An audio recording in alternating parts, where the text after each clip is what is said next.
To obtain more notary knowledge, explore the full collection of books by Derek Spruill and find the perfect book for your notary business. Visit any online bookstore, Amazon.com, Barnes & Noble Bookstore, booksofmillion.com, bookshop.org, Mobile Notary by DerekSpruill.com, or download from Kindle to obtain your essential notary book to help with all your notarization starting today. Welcome to Notary Knowledge, and today is Foundational Fridays. We are going to focus on what we're calling the Identity Ironclad, which is, all about validating signers. Right, and this is specifically designed for you if you're a novice or like an entry-level professional. We really want to build your confidence from the absolute ground up today. Yeah, exactly. Because, in prior episodes, we talked a lot about the basics, right? Like getting commission, the application process, all that paperwork. All the administrative hurdles. Right. But today is about what actually happens when you leave the theory behind and you finally sit down at the table with a stranger. Which is terrifying for a lot of people. Yeah. But it's also where the real work begins. It really is. Right. Think about it. It is just a piece of plastic. Yeah. If you hold a standard state driver's license in the palm of your hand, it weighs like a fraction of an ounce. Barely anything. Right. But the moment someone slides that little piece of plastic across the table to you, the entire weight of the legal system suddenly rests on your shoulders. It's so true. One missed detail or, one quick distracted glance instead of a really thorough check. And you weren't just making a tiny paperwork error. You might be the single missing key that helps someone steal a family's home. Or drain a lifelong savings account. That is exactly the reality of this profession. And frankly, it's a reality that simply isn't talked about enough when you're first starting out. No, it's not. People just think, stamp and sign. Exactly. But the second that piece of plastic hits the table, you are the last line of defense. You're the gatekeeper. It is never just a formality. It is a critical security checkpoint for the entire economy. I love framing it that way because it elevates the role so much. You aren't just wielding a stamp to make things look official. You are literally a frontline defender against fraud.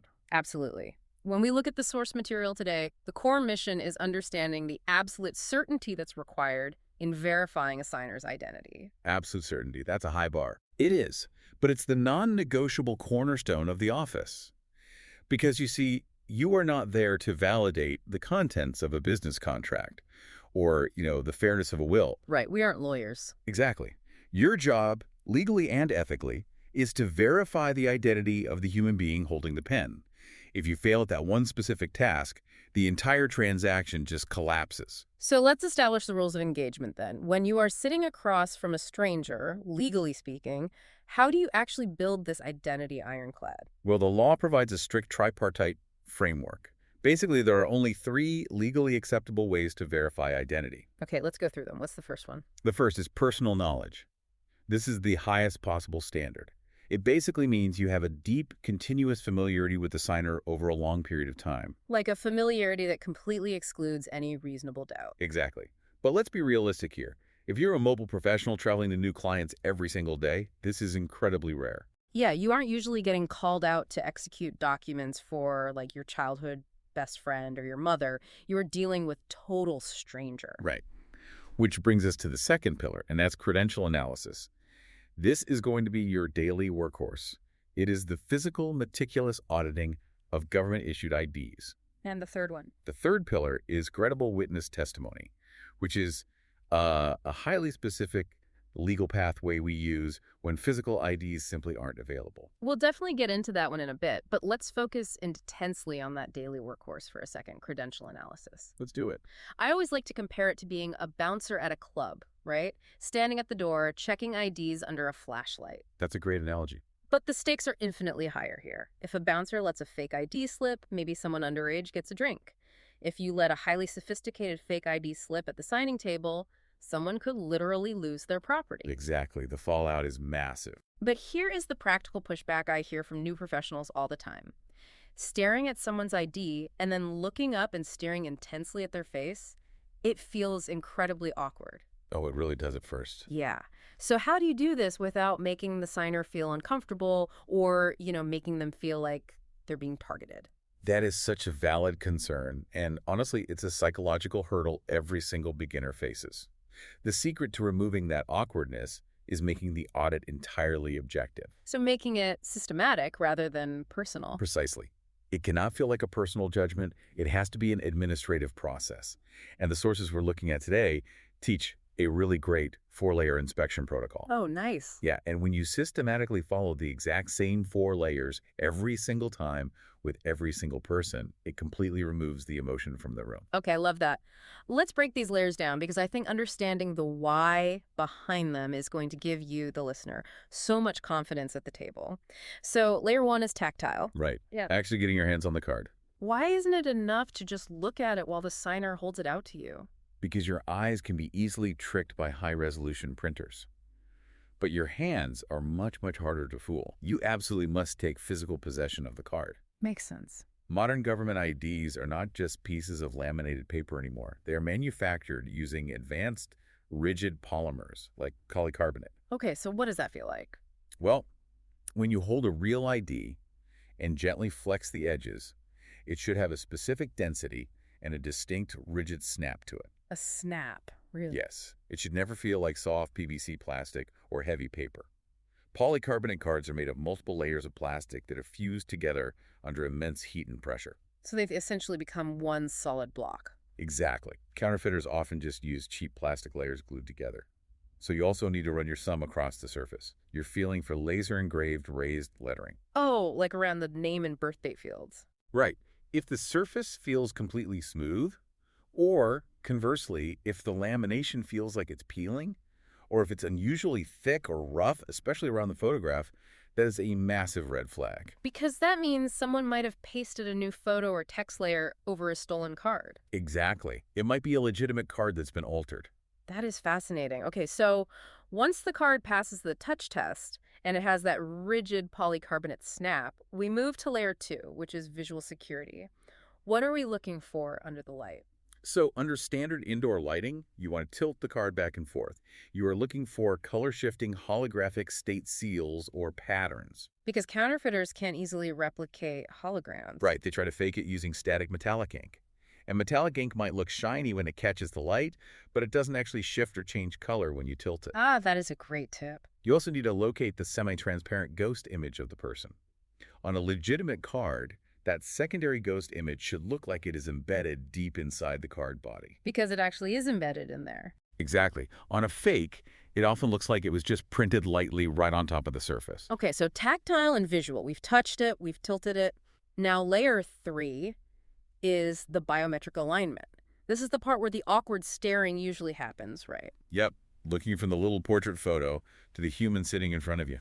So how do we make that less awkward? It doesn't have to be awkward, provided you know exactly what to look for. And honestly, more importantly, what not to look for. What do you mean? Well, novices make the fundamental mistake of looking at the person as a whole. They look at hair color, weight, facial hair, or, heavy makeup. Which is natural, right? That's how we recognize our friends. It is natural, but counterfeiters know this. They exploit that cognitive bias.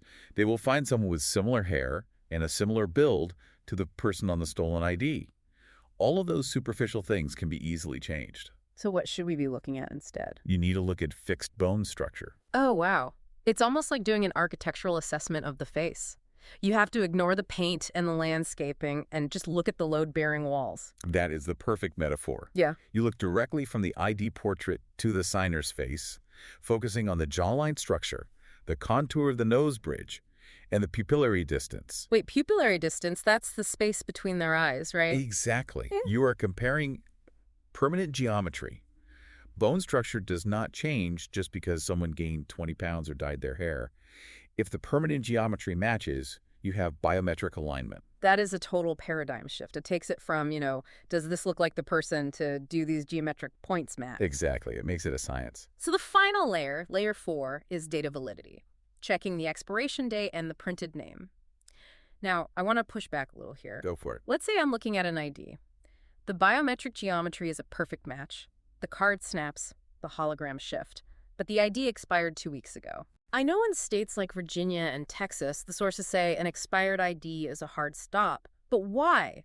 If I absolutely know it's them based on all the other layers, why does the expiration date matter so much? Because your personal confidence in their identity does not override statutory law. Ouch. Fair enough. Yeah, the law requires a valid, unexpired government credential. If it is expired, it ceases to be a legally acceptable primary identifying document in those strict states. You cannot proceed, period. Wow. Okay, no wiggle room there. None. And furthermore, you have to ensure the printed name on that valid ID exactly matches the name printed on the document's signature line. Wait, exactly. What if the deed says Jonathan David Smith and the ID just says John Smith? I mean, we all know John is short for Jonathan. Is that really a deal breaker? Yes, you have a data discrepancy. You have to think like a fraudster here. Okay, how so? Well, a fraudster named John Smith might be trying to sign away property owned by his father, who happens to be named Jonathan David Smith. Oh, I didn't even think of that. Right. So if the name on the ID contains less information than the name on the document, it has to be legally resolved before you can apply your seal. That makes perfect sense when you explain the mechanics behind it. It really does. It's all about risk mitigation. Absolutely. By the way, if you are listening and finding this systematic approach incredibly helpful, you should know that a lot of this operational framework comes directly from the resources created by Derek Sproul. Highly recommend his work. Definitely. The sources we are pulling from today heavily feature his methodologies. If you want to elevate your business and really protect your commission, you need to go purchase his notary knowledge books on Amazon. Which one specifically for this topic? For this specific topic, you'll want to dig into the Notary Public Foundation and Notary Fraud Shield. Absolutely. The deeper you understand the mechanics, the more confident you become at the table. You can also visit the Notary Knowledge website. Lots of good stuff there. So many fantastic ongoing educational tools, like the video podcast No Notary featuring Eddie Montes Travis and my segment 90 Seconds of Notary for quick daily tips. Surrounding yourself with these resources is exactly how you build that table confidence. Exactly. Okay, so we've mastered the 4-layer physical ID check. But let's look at the reality of the job. Things don't always go perfectly right. Rarely, honestly. So what happens when the signer is elderly, perhaps bedridden in a hospital or an assisted living facility, and their driver's license expired 5 years ago? A very common scenario. Right. They no longer drive, but they still desperately need to sign a power of attorney or a medical directive. And as we just established, we can't use an expired ID in many states. So how do we legally move forward without leaving them stranded? That is exactly when we invoke the third pillar, the credible witness protocol. Okay, let's unpack that. Conceptually, this is transferring the heavy burden of proof from a piece of plastic to a sworn human being. It is a massive responsibility. And there are two operational mechanics here, the single witness and the dual witness. Let's break those down, because the difference confuses a lot of people. It all comes down to who knows who. You use a single credible witness only if both you, the professional at the table, and the signer personally know the witness. So they act as a highly secure, verified human bridge between you and the signer. Exactly. Mm-hmm. But if you do not know the witnesses personally, which, let's be honest, is the reality for almost every mobile appointment you will ever go on, you must use two credible witnesses. Okay, so if I don't know them, I need 2 strangers to vouch for the signer. But how do I know the strangers aren't lying to me? Because you must physically ID both of those witnesses using the exact same 4-layer protocol we just discussed. Oh, so you're basically doing 2 full ID audits just to get to the main signer. Exactly. They present their unexpired IDs, you check the polycarbonate, snap the holograms, the biometrics. Once you rigorously verify the identities of the witnesses, they are then legally authorized to vouch for the signer. Okay, let me throw a practical real-world scenario at you because this happens all the time. Bring it on. You are at a hospital. The signer is elderly, no ID. The family is all gathered in the tiny room. They are stressed. They are impatient. The doctors are coming in and out. I can picture it perfectly. Right. So an eager family member who happens to be explicitly written into the will you are about to execute volunteers. They say, hey, I have my valid driver's license right here. I'll be the credible witness. Let's just get this paperwork moving so my dad can rest. What do? You emphatically decline that offer. That scenario represents a critical violation of the rule of impartiality. But they just want to help their dad. I mean, what is the harm? The harm is that the incentive for coercion or identity fraud is just too incredibly high. A credible witness serves as a human ID card, and therefore they can have absolutely zero financial or beneficial interest in the document being executed. Wow, 0 interest. None. A beneficiary to a will, a family member inheriting a house, a business partner named in a contract, they are legally disqualified from being a witness. Because their testimony is compromised. Right. If someone stands to gain financially from the document, their testimony regarding the signer's identity, or even their willingness to sign, is inherently compromised. So they have to go find, like, a nurse or a social worker, someone completely detached from the situation. Exactly. And once you do secure truly impartial witnesses, it doesn't stop there. You must administer a mandatory verbal oath. Oh, they actually have to swear to it. Yes. They must physically stand, raise their right hand, and swear or affirm under penalty of perjury that the signer is who they claim to be. That definitely adds some gravity to the situation. It does. And your journal entries for this event must be meticulous. You don't just write used witnesses. You must record the witnesses' full legal names, their physical addresses, and the specific ID details you used to verify them. Because that journal entry is your alibi if that will is contested in court 5 years later. Exactly. It proves you did your due diligence. Building right on that hospital scenario with the impatient family members, the pressure in those rooms can be intense. People get really angry when they feel delayed or when you tell them their son can't be a witness. Oh, absolutely. They can get very combative. But I always tell people, your greatest superpower in this profession is the ability to say no. A good professional is like a referee calling a foul based on the rule book, completely detached from the emotion of the game. That is exactly the mindset you need to cultivate. We call it administrative neutrality and deflective composure. Deflective composure, I like that. Yeah, when you must refuse a transaction, whether it's because of a compromised witness, an altered ID, or suspected coercion, you never make it personal. You don't argue with them. No, you don't argue, you don't raise your voice, and Yeah. you never, ever accuse them of criminal intent. You use specific, neutral verbiage to deflect the anger away from yourself. Right, pulling straight from the source material, a good refusal script looks something like this. I am required by state law to establish your identity with absolute certainty.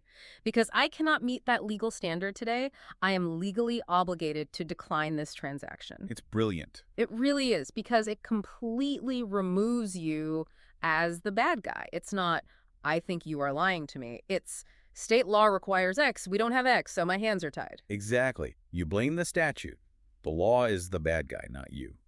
And the moment you refuse, you must immediately record that refusal in your journal. Including the physical reasons, right? Yes, the objective physical reasons. You write down ID lacked holographic seal or witness was named beneficiary. Your journal is your shield. Now let's apply these strict rules of engagement to one of the most intimidating scenarios for a novice. Imagine you arrive at an appointment, and the document presented is entirely in a foreign language that you cannot read. That is a tough one. Say it's in German or Mandarin. How does the identity ironclad apply when you literally cannot understand a single word of the paperwork? Well, the foundational rule here is direct, unassisted communication. You and the signer must be able to communicate directly to verify their identity, confirm their voluntary intent to sign, and administer any necessary oaths. Okay, but let's say they only speak Spanish and I only speak English. Can't they just bring a bilingual friend or hire a professional translator to stand there and act as a go-between? No. In almost every single state, you cannot rely on a third-party interpreter during the ceremony. Really? Why not? If it's a certified translator, shouldn't that be fine? Because the risk of miscommunication or intentional misrepresentation is simply too great. What do you mean? Well, imagine an elderly person is told by their translator grandson that they're signing a routine medical release, when in reality, the document is a deed transferring their home to that grandson. Oh, wow. And you, speaking only English, would have no idea that elder abuse was occurring right in front of your eyes. Exactly. That is why the single notable exception is Arizona, which expressly permits an interpreter, provided they are physically present at the table. What about Florida? I thought they had a rule about this too. Florida does have a specific rule for acknowledgments. The document's nature and effect must be translated into a language the signer understands beforehand, but the direct communication for the notarial act itself still cannot use an interpreter. Okay, let's flip the scenario. Let's say the signer and I can communicate perfectly in English. We totally understand each other. But the document they brought from their lawyer is written in German. Okay, that happens. Now, I'm not responsible for the contents of the document anyway, right? We verify signatures, we don't give legal advice. So why does the document's language matter? Well, while it is absolutely true you aren't validating the legal substance of the contract, you still have an absolute duty to perform a basic document check. Even if I can't read it? Yes. You have to scan that foreign text to clearly locate the signer's name to make sure it matches their ID. You must find the document date to ensure it isn't post-dated. Okay, that makes sense. And, crucially, you have to physically inspect the pages to ensure there are no obvious blank spaces. Because blank spaces are a huge fraud risk. Someone could fill in a completely different financial amount or add new terms after you've applied your official seal. Exactly. If the language barrier prevents you from confidently confirming those 3 basic facts, name, date, and no blank spaces preceding, is a massive professional risk. And what about the notarial certificate itself? Like the actual paragraph at the bottom that I have to sign and apply my stamp to? The certificate must be in a language you read and write fluently, typically English. You cannot blindly sign a foreign language certificate because you are legally swearing to the facts stated in that paragraph. That makes total sense. Yeah, in states like California and Texas, the law explicitly mandates an English language certificate. North Dakota actually goes even further. Oh, yeah. What do they do? You cannot process a foreign document at all unless it have a permanently affixed, accurate English translation of the entire document.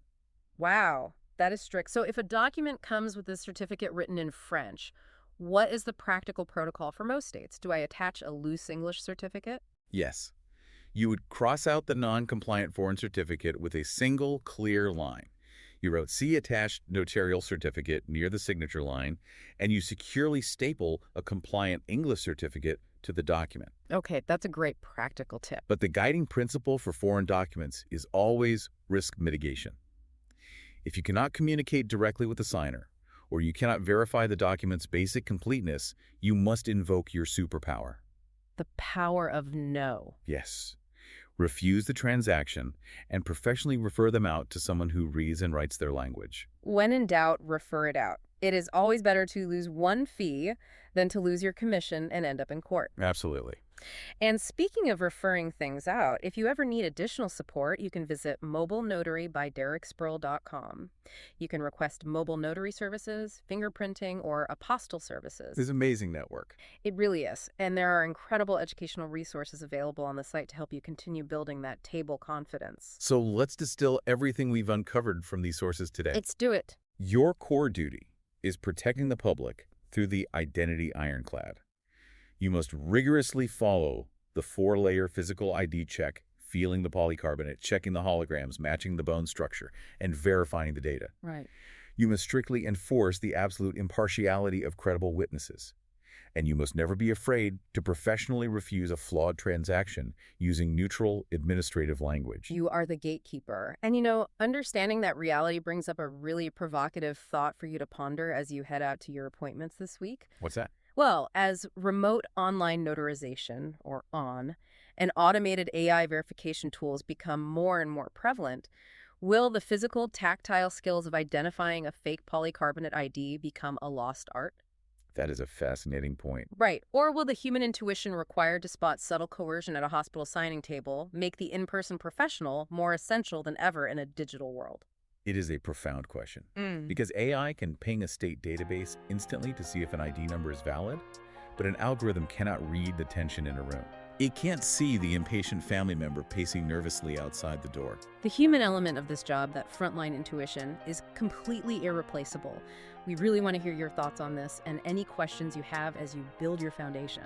Please reach out. Email your questions to Derek@dereksprul.com.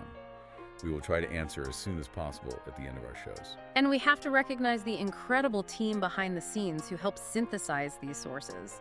Executive producer Derek Spruill, lead writer Marylyn Trotter, graphics Eddie Montes Travis, music Thomas Bynum, produced by Magnificent Works Business Solutions. Don't just be listeners of the knowledge, be doers of the knowledge.